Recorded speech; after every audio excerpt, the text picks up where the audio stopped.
Good morning guys, good morning mga ka-farm. So, sad to see mga ka-farm oh.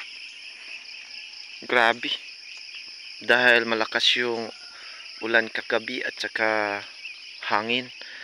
Mabuti na ganito lang kalaki yung naidulot niya. Pangit talaga. Maganda naman yung bunga mga ka-farm, kaso lang pangit ang resulta kapag lalo na mahangin na season. Kasi alam nyo, susceptible talaga itong mga hybrid sa lodging. Dahil medyo mataas yung tangkad nila. Syempre, madaling mahagilap sa hangin. So, yun.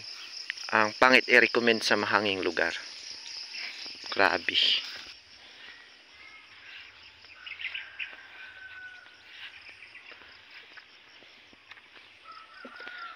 Katulad dito mga ka-farm. Hindi naman siya, maganda naman to siya i-recommend. Itong variety to mga ka-farm.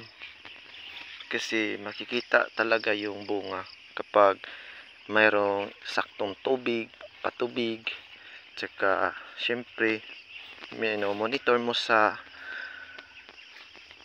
kung mayroon bang mga sakit or dangan, mga ganyan. Kaso lang susceptible to sa lodging talaga.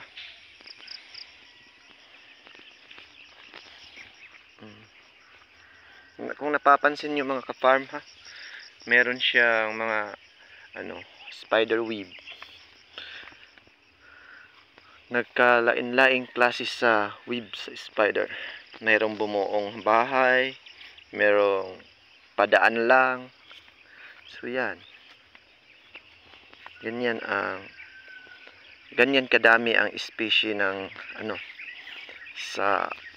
ng spider sa ating palayan. So talaga, napakasayang at kawawa sila kapag madalas tayong mag-spray ng chemicals, lalo na yung pampatay na pesty or insecticide.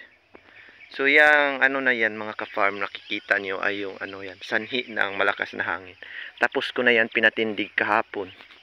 So yan, kasi mas lalong mabubulok or nalalanta sila kapag lang sa nakadapa, hayaan na lang nating nakadapa.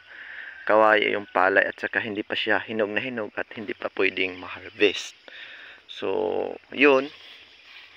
Maganda talaga mga ka-farm. As in, maganda yung nila, yung karakter or ganitong klase na variety. Kaso lang, susceptible sila sa lodging or matumba kapag malakas talaga yung hangin.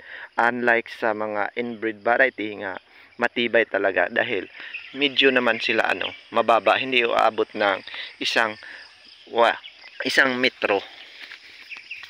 So yun lang mga ka-farm, thanks so much for watching.